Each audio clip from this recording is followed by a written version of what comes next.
Amosi ni misawa nyakoro mgaji wange onin makare tarika birioni dwe mara pagario Gamar ganario prario kodario en chenro mar Migago arwaki ni machiegni bed kodwa kabende waikoni weche Manyien mago motuche gwenge wa bombe wakachiel koda pinje go maoko bende poda mene loni machiegni ahinya opira mar adhula mar World Cup mage thundo weche.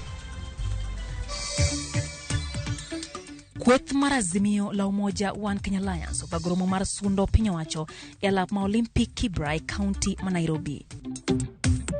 Ni sum mane en bom nyaka beno madho kende notho. Wan gi geno ni gibo dhi maber.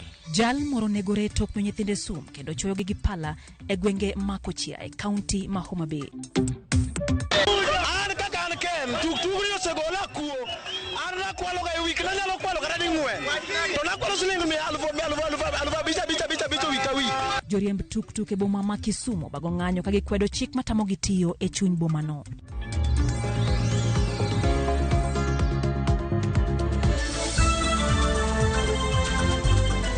Machiegni nyakora moga juang ariyo adek auchiel namba maroto machoka bende wantiere mbui Ramogi TV pani nyanyiso wa pachi kotendwe gi mago mwaiko wachao kod midhiero motimore Homa Bay. Nyithindo 4 dhi nyime gi yudo thieth e kar od thieth maduong' ma Homa Bay bang' wuon gi miyo gi sum kaeto chuoge gi pala e odgi mantiere center Manyagore East Kochia sub county Marangwe. Odhiambo manyoro nyithindo go Mario kuomgi gin Rude yawuoyi ma jo higni 3 kod nyiri 2 ma jo higni 5 kod 9 ngima gi sani e kinda kuru Gasumbi kaluwore gi adhonde maricho mag pala mana gi ude bundigi kod pek mar kwiri mane wuon gi omiyogi. Kariyo kuomgi to rwaki e kar jotuo machuny gi gudo kata ICU. Nyithindo go Roni Ochieng bende notho bang' madho kwiri kana osechuoyo nyithinde 4 go gi pala kaluwore gi ywaruok moko magudi ma bende osebede kinde kod Minode Monica Ndeda wacho ni wuon pargi osebedo gi achiedh nade mapek nyaka ne tich rum ne boma ma Kisumu kendo osebedo ka obwogo mar kao oko ngimane kod ngima familia mare. Jaratije kar od thieth maduong' ma Homa Bay Laktar Peter Ogola okone nyithindo go dhi nyime gi yudo thieth kata odoko ni ne otergi kanyo ka ngimagi ni kamarach. Yeah, because I was told that he took the So the chemical is able to affect the different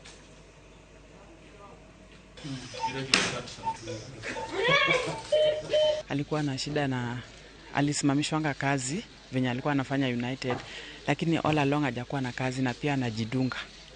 Alikuwa na ugonjwa wa sukari. Sasa mimi pia mwenyewe sina kazi, ngaje nimesomea procurement but sijapata bado kazi. Sasa tulikuwa na difficulties ya kuishi ya chakula. Sasa ndiye alikuwa anataka tukufe wote. Sasa akajaribu anihande mimi. Sasa venye alikuwa anataka nianze na mimi nikatoroka.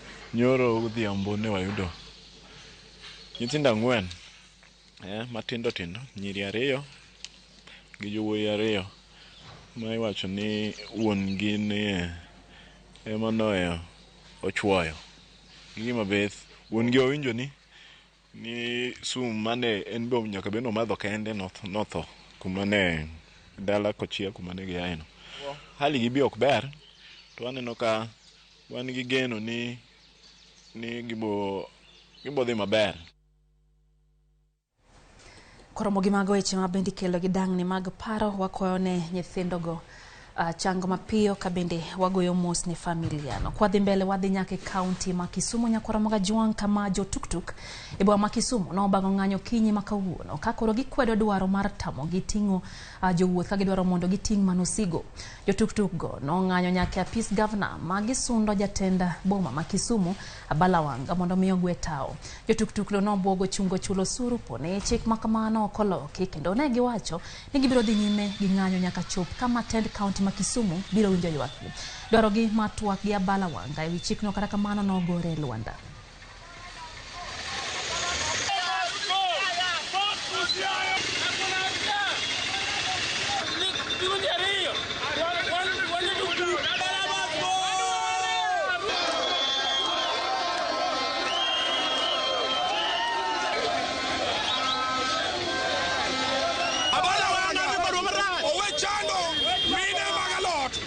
Chano jo tuk e tao no wacho no alea wadhi wakao tuk wadhi watingo misigo go emo misigo motingo kaunti mar Kisumo ong'iswa maber begiseiko mizigo moromo bagidwa ni tuk-tuk ka tuk-tuk otingnegi. An kaka an ken tuk-tuk ni osegola kuo an nakwalo ga wik nanyalo kwalo kata ding'wen to nakwalo siling alufu abich wik ka wik e wik akwalo ding'wen to nyaka nanonjo tuk-tuk osekonyowa. Koro ka ponono ni ng'ato dwa biro sani odwa ni mondo wachnwa niya ni mondo mi wawe tijwa odwa ting' mizigo ok wanyal ting'o mizigo wabago ng'anyo kaluwore ga bala wanga dwa ni wawe oting' abiria wadwa ting' mizigo. Koro gino uje wakomorowa wadwa ni mondo wabag ng'anyo mondo bi onyiswa kaka odwa ni mondo watim. Wafwenyo ni jago chayowa nikech wamiyogi osuru 1,200 to ng'ani pod riembo onyiso ni pesa mwamiyogi cha bende okonygi. Tuk-tuk en gimondiko vijende mang'eny e Kisumo ka. Tich onge momiyo tuk-tuk ondiko vijende mang'eny. Samidwa ni gol ji kijende e tuk-tuk ni tuk-tuk dhi ting'o muzike. Kijende mang'eny matiyo gi tuk-tuk gin yudo negi tich kanye midadhi ni dhi miyigi mondo gidhi giti. Osidwa medo kuo e Kisumu ka mondo kuo medre ka kuo nitie kuonde mamoko. Koromoga jwang' nyiswa pachi mondo wago kodi mbaka ere pachi nikech magi weche mabende hinyo jopiny ka bende jopiny nigi dwaro mopogore nyalo nyisowa ni de wantiere kanye Facebook live nyiswa ni nonade kotendre kod wechego mwakelo ni sechegi bende wantiere layo marote machuok 2 3 6 nono ka bende nyiswa pachi wadhi mbele gi wach mane joyal buche 21 manyowal kod jatend piny Kenya William Ruto kaka joyal buche mag Doma Malo ochamo ma ayanga kawuone apaloch ma jatend piny Kenya Hebure Nairobi e ote mare ne joyal buche go jatend piny Kenya William Ruto kwayo gi mondo gitima kare kagi kinde ka bende giparo ni gikuong'ore gi nying Nyasaye e timo tich makare ojiwo gi mondo kik gidonje tim mar ng'ado bura ng'aya kendo ne gichiwo ratiro ne jo-Kenya maoka giyiengore nyakonchiel. Ruto bendo nyiso joyal buche go mondo tim tich mabiro miyo jo-Kenya bedo kod yie kod adieri gi bad migawo mar doho ma pachoka. Do swear in the name of the Almighty God to diligently serve the people and the Republic of Kenya and to promoting fairness, independence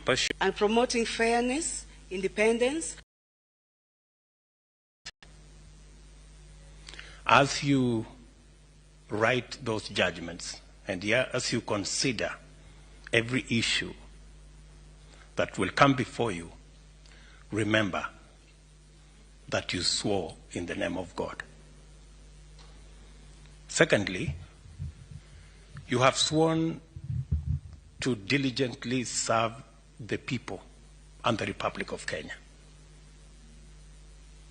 The back of your mind, as you consider all issues, and some of them will be very difficult, just remember that you swore that you will serve the people of Kenya diligently. Kama chielo nyakora jwang'o gai marazimio la umoja One Kenya Alliance Raila Amolo Odinga igeno mar choperomo mar kweth nomo bagi kawuono jodito amoko magazimio moting'o Martha Karua gi Kalonzo Musyoka bende igeno yure romono Walter Nyambaga miyo waler kata kamana geno ni oluono wach na yo makare wadhi achiel kachiel wane gino matimore kanyo ka bende Walter Nyambaga nyiso mathoth mango matimore e romono marazimio. Walter. Lydia, tupo site mana kaka ne wachore kinde mokalo miyo nyaka chop seche gini pod wacho pod dhi nyime miyo pod wadhi mana go kambi kaendi ka chenro marazimio la moja One Kenya Alliance wabendi geno ni ogai mare Raila Amolo Odinga bro chopo ka thuolo machuok kwa seche gendi mondo miyo los kod jo era mage migeno ni nyaka chop seche ge kwan gi medo molo e alap mar tuke kaendi ma Kamkunji e mara moten record kar jot mashauri moyo mabende utre record chiro maradhai magi komba mago kuoma ikone molwore nyaka chop seche gi jodito mopogore osemolo kaendi kokelo kanyakla kada jakom ODM bade ma Nairobi kaendi Georgia Ladwa kod jodito mopogore bende osechopo kaka moko kuom jo od bura nyaka chop seche gi ni malingling ne olikoselio kodwa ni ne giromo kod ogai marazimio la moja One Kenya Alliance kapok ochopo kaendi kendo bende moko kuom weche ma wantiere godo ni thuolo machuok kwa seche gi igeno ni jakom mar ogai mar ODM Raila Amolo Odinga kachel kod jodito mamoko nyalo chopo kaendi mondo mi chak ayanga kendo bendo los gi jopiny lap mar tuke ma Kamkunji kaendi. Nyaka chop sechegi igeno ni moko kuom kuonde ma Raila biro dhi lose okelo kanyakla kuonde adek kamigeno ni onyalo bedo kod gimilo ni chung' madho liech dendo ni stopover koloso kod jopiny nyaka chop kaendi.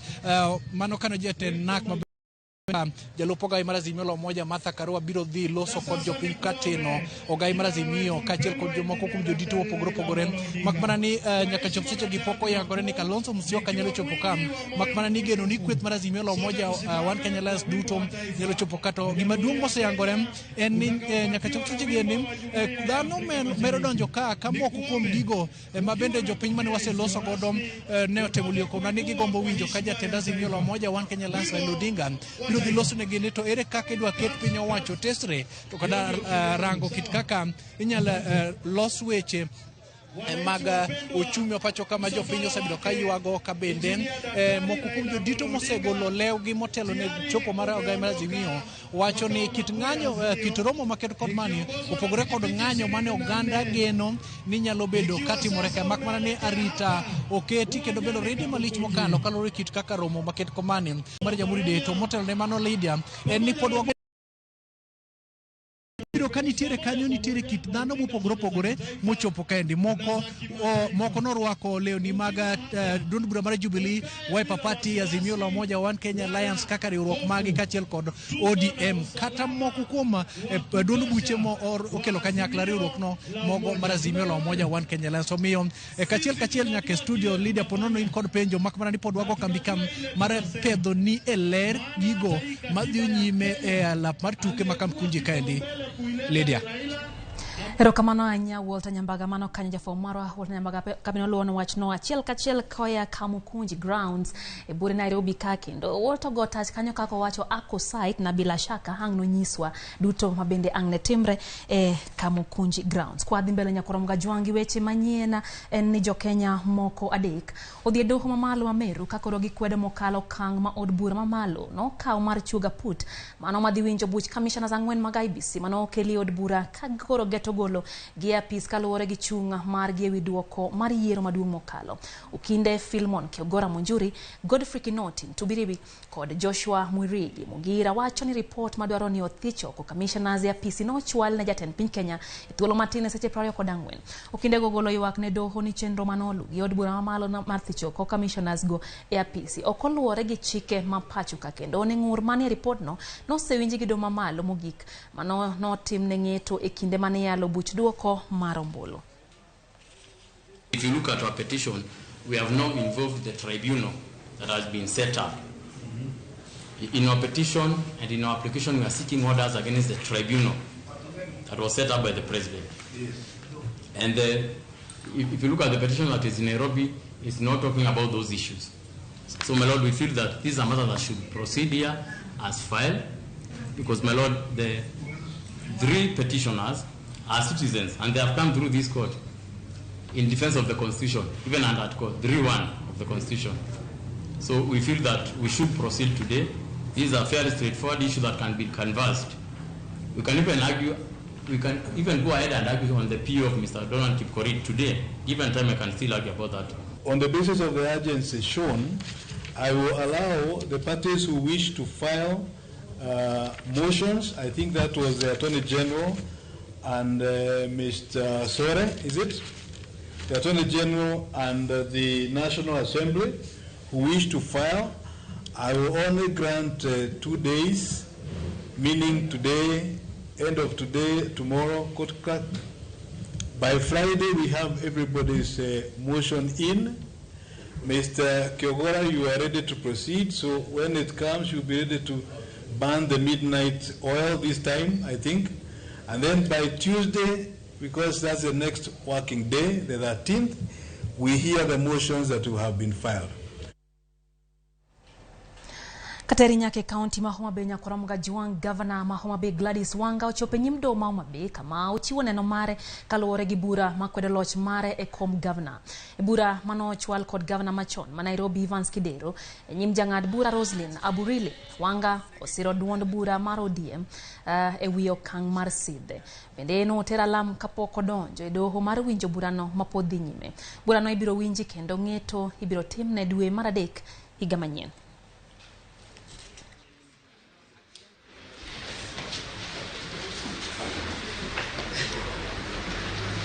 There are direct tickets. The decision is made by the neck of the party and the central committee for reasons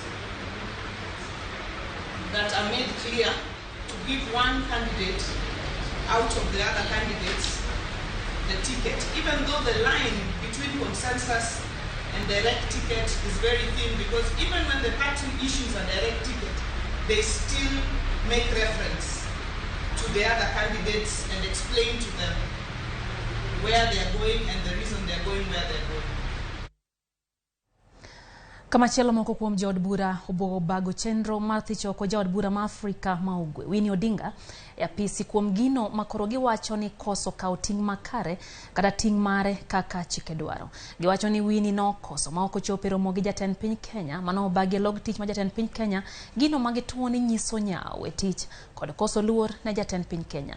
Jod bura kod jod bura ma Manyata gi Tonga Mukunji mawacho ni Winnie Odinga no gone ombulu gi jod bura mawuok e kweth duto manok kod mathoth e od bura omiyo ok onego dok nyakonchiel e lai mar tije.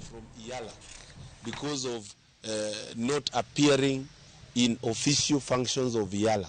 All members of IALA yesterday went and met the president and the CS in charge of East Africa region, and they were there to get the mandate of our standing as a country on the issues of East Africa community. But to our shock, the young madam was not there. We are going to call upon Winnie Odinga in the National Assembly to explain why she did not appear in serious meetings such as the one called by the president, and it was attended with all members, including the son to Kalonzo Musyoka. Chike mapachuka mago machiwo kinde makare mar nego nyithindo. Makanisa Musa Ururi wacho ni jo Azimio otimati mang'anyo mar kwe kiki kel koke ng'anyo margi. Aino kanyo ka bende Sara Singa nyamin Smoke Gimse gin wang' neno kendo gikete mana ka gin Kanyamkago wacho no wuora ahinya gimotimore e kaunti no ma Homa Bay kama bende jago moro nege nyithinde kaeto bende okawo ngimane. Nyakora mga juang gin ote ma bende medo donjonwa kae aneno kanyo ka bende Collins Ouma wuok Kanyamkago bende wacho no winjo chenro mar Migago e yo makare kata kamano wacho ni sani to entiere bwa matao ma Homa Bay town. Pastor Omondi Otiche mar gemo nyorane ni kanyo e wacho kanyo ni in bende wuoro gima ng'atno otimo kata kamano wacho ni nyithindo gin mag Nyasaye kendo ok winjo kawo ngimagi e yorego ma ok owinjore. Aneno Sam Jakom wacho kanyo ni en bende ogoyo mosa ne nyithindo go ma bende koro chuo gi pala ba Nyasaye migi chango mapiyo. Aneno Kennedy Oluoch wacho ni buche ma Homa Bay gi dwa duoko wachien. Wacho ni winjo be ni tich dhi mbele county no ma Homa Bay. John Paul Kangode nyisa kanyo ni hento odwara hinya wacha mar ong'io wachego mag tuktuka wacho ni wechego mag jotuktuk onyo bende ng'eyo matuti county government ma Kisumu ka bende wacho ni jotuktuk bende koro dhi mos matin giwedhi matek ahinya. Wacho kanyo ni entiere yo makabudha ndigo okete mana ka Ramogi TV chenro mar Migago. Neno Odhiz Ndui wako kuro bende ni kodwa e chenro ka wacho no yo makare. Carilas Calvin iwacho kanyo ni Kenya en marwa kendo wacho ni Raila Amolo Odinga bende en jatendwa. Wacho kanyo jogo duto mo Kenya obi kamukunji kendo kata kamano wacho no chwalo Musa ne jodala gi madiruma kade maneno kanyo ka ute medo donjo e yo makare nyakoro magajwango ganda golo pati kotenre gi weche gi bende wakilni chendo mar Migago Alano Nyango Don wacho ni ento mora gi governor Mahua Bek kendo kone hayo makare burana bende koro ntiere do Samuel Oyucho bende wacho kanyo ni oneno waka entiere Kombewa Kennedy Oluoch bentiere Homa Bay aneni kanyo e yo makare John Paul Kangode kenaneno ote mar nyakora mogo mendiko no andika kae kama wakawa yuyo matin kende Benia Odhiambo wacho kanyo ni en Ugunja Nicholas Otieno bende gin godo kanyo Sam Jacom bende wacho no oro mana mus mare makende kitemana kambe ndiko no wako yo matin kama onto kwa duogo nyakora mga jwang pod wantiere kod weche mathoth chendo ni mar Migago kikidhi mabor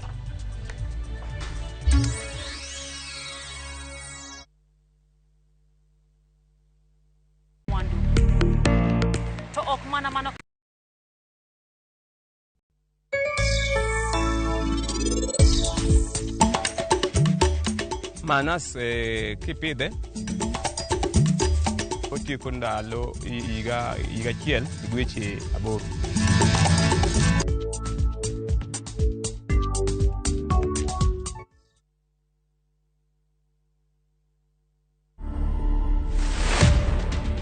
My name is Tony Mungai Hutia Nyoto. I do a lot of this counseling, mentorship for boys and girls, where we are now doing the divorce care ministry for both men and women.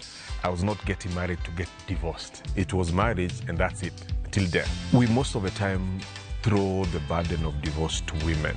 We forget that part that the man is the head of the home. A relationship is two-way, and that's why the Bible talks about two people can never work together unless they agree. I've been dating a different person than the one I meet in the house. To watch this story and more, download the Citizen Digital app today. Kenya's #1 app, Citizen Digital.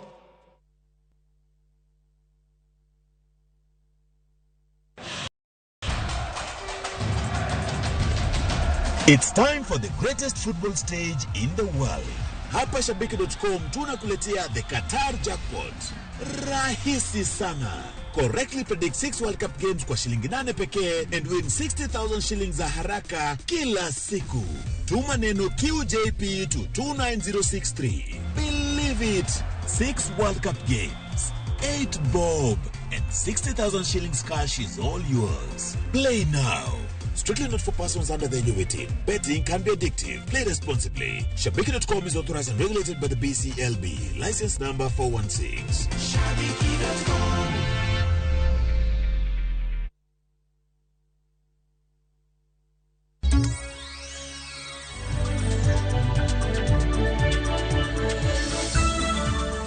Machigni kendo nyakoro mga jwangero kamano kuom medo kete mana kae chendo ni mar Migago wadhi mbele gi tingo gik lweny ni mar koyudgi all political activities within the county, and so far so good. Politicians have been doing their part, and we want to say so far we didn't experience any instances, and if there were any, we would have brought those ones who are involved to book. Those will be found with like rungus, pangas. On that day, they will carry their own cross. Koramoge kwa chako na nyisi kanyo ni wamedo luo ni adhula mar piny mangima mar kata World Cup matimore piny no mar kata omiyo wang'ado mana kaweche gi manyien nikech aneno ka kuku mar World Cup osepangi yo makare kendo en cheno abiro ni mana thuolo machuok bang' maero kamano imioro ote magi aneno kanyo ka Regan Omondi mar Sindo wacho kanyo no wuoro gima wuoyi wadwa notimo onego malaike matindo kendo tieko ngima gi maonge ketho. Wycliffe Amala bende wacho ni embo wuoro janyuol machuo nyithinde kod pala kendo oro ote mag chang mapiyo na nyithindogo. Elisha Kantiere Resort Pegs wacho kanyo ni en bende entiere ukwala kendo Ramogi TV chopo ukwala yo makare. David bende wacho na wuoro wachno mar janyuol bende ochuo nyithinde gi pala bang' miyo gi sum. Kevin John aneni kanyo wacho ni kanyo in bende intiere Doha kendo gimi wuoro en ni oganda jo Kenya ng'eny gi weche modhuro ting'o koda ka ng'anyo. Wacho ni ng'eny gi be koro kech medo nego e piny Kenya. Kevin John erokamano. Miriam Osuma ne ni kanyo kiwacho ni ia KSA kete mana ka in bende. Freddy Korwa wacho kanyo ni en bende entiere Marsabit, kendo wacho ni town Marsabit Ramogi TV chope yo makare. En janya kacha Papu Nditi. Aneno kanyo ka bende Alan Onyango wacho ni en bende ene bura Kamkunji orito jakome. Wacho ni en bende osechopa winjo ni gidhi serekea. Wacho ni en bende osechopo kanyo yo makara. Juma Sonko Woda Hera ne ni kanyo wacho ni in bende ineyo ichomo Kamkunji kendo idhiero mono mar Azimio nyakona Mogajwang' yiena monda lore gi kanyo nikech kuku mar World Cup biro mana thuolo machuoko ya sani kete mana kaira Mogitiva no kanyo ka Father Jaka Black Milton Caleb osekoreo makare kete mana kaira Mogitiva nyinga Lydia okay riti masana.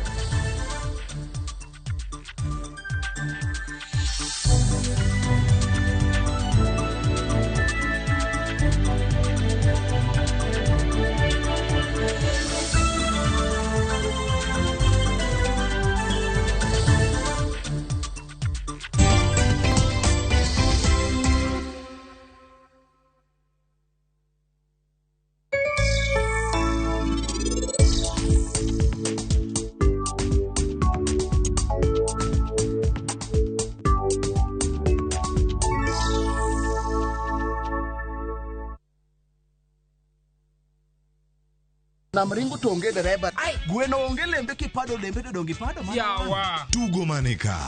Kata indung jaodi chweto poka wuoi. Mor kod nyiero manika. Magaldem kama mashori. Choke. Abito. Gwenyruok mag weche manika. My friend, I'm not your Kalusiepi. Jatelo, reporter chiegni kelo ni. To nitie nyarkochia. Apenyi why are you meandering?